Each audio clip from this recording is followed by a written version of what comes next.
I mean, I guess we should start with the Martha's Vineyard thing. George, this is an audacious stunt. Republican governors using thousands of migrants searching for a better life to make a political point about immigration.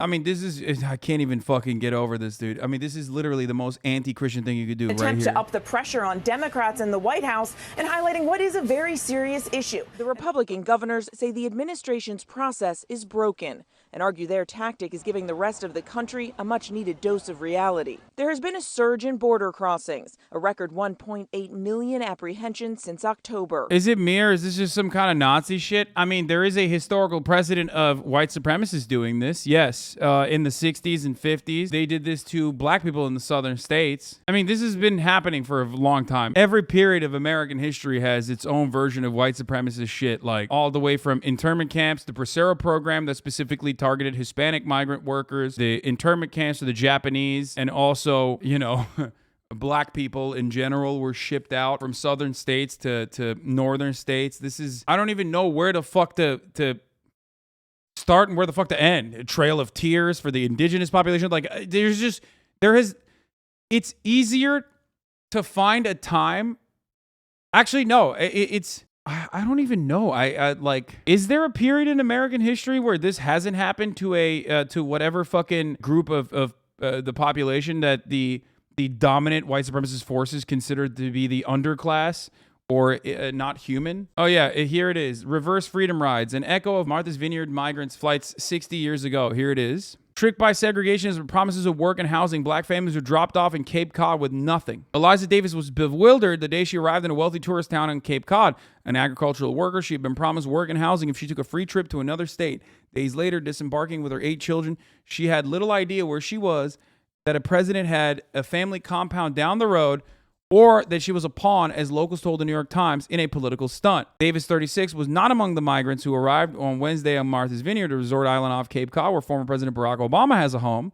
She was a black woman from Alabama, busted and abandoned in Hyannis, Massachusetts in 1962, not far from the holiday home of President John F. Kennedy. Today's migrants at Martha's Vineyard are now being transported to the same Cape Cod military base that housed the Reverse Freedom Riders decades ago. That's what it was called. It was part of the so-called Reverse Freedom Rides arranged by white segregationists in 1962 in retaliation for the Freedom Rides of the previous summer, when black and white volunteers rode buses through the South supporting desegregation. The plot was organized by white supremacist Citizens Council in Arkansas, who bought radio ads and made flyers advertising the opportunity to African Americans. They focused on recruiting men with criminal records and single mothers with a lot of children, cynically presuming white liberals would welcome them the least. Actually, criticizing trafficking migrants is not a leftist thing to do. Yeah, exactly. Layla Mae Williams, an Arkansas woman who was also dropped off in Hyannis with her 9 youngest children, was dressed in her finest clothes because she had been told Kennedy himself was going to greet them when they arrived. According to the 2020 NPR report, she had packed little else because anything she needed was going to be provided, she was told. Along with the new arrivals, local Hyannis officials received anonymous letters, according to the Times, saying things like, Abe Lincoln sowed the seeds, and now the North can reap the harvest. And we have put up with millions of N-words for 100 years, so why should you squawk? It was a contrast to the Great Migration of the previous decades, during which white residents did everything they could to stop black workers from leaving.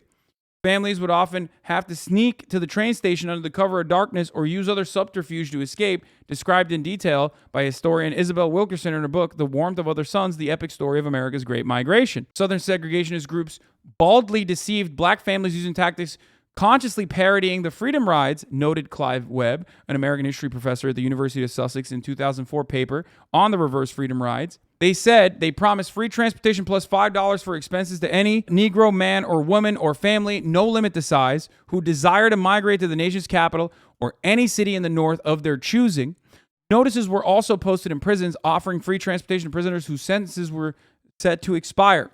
So what the white supremacists did back then was, optically speaking, look for the worst. They were racist as fuck, so they were like, here's what will look the worst. Here's what white liberals will say no to the most likely to say no to. Except that fucking fell on their face too. Why can't this just be done in reverse and all the hogs get shipped to Florida? Then we'd let Florida be its own country. Hey guys, I am on board with that. You already know that. Then, as in now in Cape Cod, many residents of Hyannis met the riders with open arms. A local committee formed to provide housing, clothing, and money for the new arrivals. Davis and at least 50 other, including 33 children, were housed in the dormitory of a nearby community college. Others were housed in private homes and later a nearby army barracks that was used until they could be placed with jobs and housing in the surrounding area. Those army barracks are being used again. Massachusetts Governor John Volpe condemned the rise as traffic in human misery. They're doing that again. The only way to meet such cruelty is by wisdom and love. Episcopal Bishop Anson Phelps Stokes Jr. told the Associated Press he urged the residents to show understanding and compassion. The welcome was not universal. When Massachusetts governor asked for federal help, the Kennedy administration declined. Kennedy called it a rather cheap exercise, but otherwise avoided the issue. Shouts out to the fucking Kennedy admin for that one, by the way. In New York, a few dozen black people arrived from Louisiana. City officials paid the bus fare for at least 6 to return to their home state, according to the Times. Some of the Southerners sent to Hyannis got jobs as cooks or chambermaids or in candle making factories, according to the 1964 column in the Boston Globe. When the summer ended, the jobs in Hyannis dried up. All but one family left. Victoria Bell, who appears in the photo at the top of the story, lived in Hyannis for the rest of her life, working as a nurse to the elderly and volunteering to help the poor, according to news clippings in the Barnstable Patriot. At least one of her children made the honor roll at school, and some still live in the area. Bell died in 2000. Remember, these were white supremacist segregationists that did this. Within a few years, Layla Mae Williams and her kids ended up in a Boston housing project where the family struggled without nearby relatives. One of her daughters told NPR's Code Solution 2020. Racist white neighbors resented their presence in public schools and harassed them. Reverse freedom rides ended up backfiring politically, Webb argued, because even moderate segregationists were put off by the cynical manipulation of poor African Americans. Remember, moderate segregationist was a term. Do you understand? We're talking, and like I said, moderate segregationist is just such a profoundly fucked up take, but it is the reality because American history and American culture is guided by white supremacist fundamentals. But trapped within that reality is exactly what I'm saying. People who literally are like, I'm a moderate on segregation. We're like, yeah, it's kind of fucked up what you did to those black folk. Do you see what I'm saying here? Because ultimately, even back then, people were like, I'm not racist. How dare you say that? Separate but equal. If people were to recognize their own inherent racist values, their own inherent white supremacist ideals, then there would be no need for the whitewashing of American history. That's why they didn't say segregation is just straight segregation. They said it's separate but equal. Do you understand? There's always a need to, because conservative values unironically go against all of the better principles that people are taught to believe in, like sharing, turn the other cheek, okay? Treat others as though you would be treated yourself. Like, these are all values that we learn at an early age that are good, but they are always diametrically opposed to conservative principles like, steal, lie, cheat, who gives a fuck? Fuck everybody else. Fuck the taxes. Don't share. Be cruel to others that don't look like you. Because it is completely opposed to what it takes to be a good person. Which is why people still otherwise consider themselves to be empathetic and kind and nice individuals. But when they see someone getting duped like this, even then they're going to be like, this is fucked up. The scheme had never been condoned by the better thinking people here. New Orleans radio and television station WDSU denounced the campaign as sick, sensationals, and bordering on the moronic. A Gallup poll published in June 16, 1962 showed widespread disapproval of the council's tactics among white Southerners.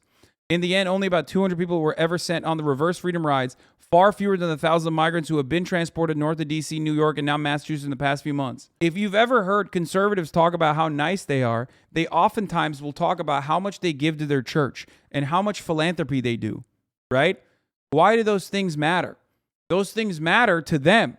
Ultimately, they do think that they're nice people. So when you very openly are like, nah, this is not nice, we're going to do like really horrible shit, even some conservatives are going to turn around and be like, wait a minute, okay, that's a little fucked up. Yes, so much tax-free income for the church, so altruistic. Guys, I'm not saying it's a good thing. You're failing to comprehend what I mean. You are not seeing the larger, broader picture, and that is how people view themselves. Every person view themselves as a nice person from their own perspective, regardless of how fucking racist their attitudes might be. So when you see an immediate contradiction within how people fancy themselves and what their political representatives are doing on their behalf, some people are not going to like that. That is part of the reason why I am saying that this is one of those things that could potentially blow up in Ron DeSantis and Governor Greg Abbott's face. We already saw an example of this when it comes to abortion, because white women get abortion too. Conservative white women get abortions as well. Nobody, no matter how much you think abortion is murder, you're not going to fucking sit there and be like, yeah, it's a good thing that a raped 12-year-old had to go over state lines to get a fucking abortion. Some Republicans wild the fuck out and champion that kind of attitude. But ultimately, the broader majority of Republican voters even are going to look at that and go, yeah, that's kind of fucked up. And for those of you who say that's not the case, look at the fucking polls. It certainly is the case. Look at Kansas. Doesn't matter how deep red that shit is, okay? You can say that they don't care and you know, Trump supporters don't care. And you might know Trump supporters that don't care. But the broader majority of people that are otherwise not super politically motivated, that don't really look into this, but are just like repeating shit that they've learned from other people or, you know, things that they've seen on a Fox News coverage, those people still have the capacity to turn around and be like, yeah, this is kind of fucked up, actually. You're not going to hear that on our hyper-partisan news cycle, but ultimately, plenty of people still fancy themselves to be good people, and they do see things like this as a misstep. They do see things like this as too far. You're not saying they're actually good people, just that they think they're good people. They're nice and good. It's basic human psychology. Exactly. And there are, no matter what happens, there are certain things that you do, right, that will trigger people, like the inherent contradictions in the actions of political representatives will sometimes genuinely pose a threat, will genuinely be so obvious, so apparent that even people that fancy themselves as good people, regardless of being Republican or regardless of having like white supremacist and misogynistic takes,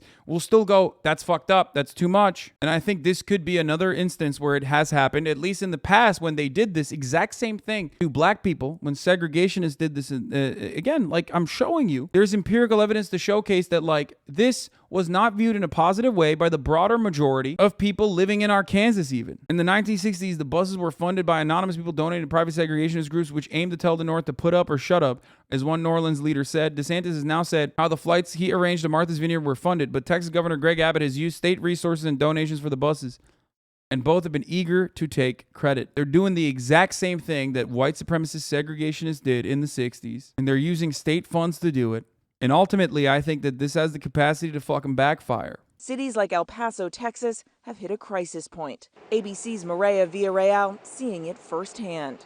El Paso is one of the border cities that's getting hit really hard right now. We just confirmed with the city that Border Patrol has about 1,300 encounters every day. And a lot of those people end up right here in the streets, downtown area of El Paso. You can see a lot of people are starting to drop off food and drinks here, as well as clothing for migrants that are waiting to get on buses to then head north. We pressed the White House. And do you feel that the situation at the border is under control? Are you doing enough? We are fixing a broken system. It is not like turning the light switch on. It is going to take some time.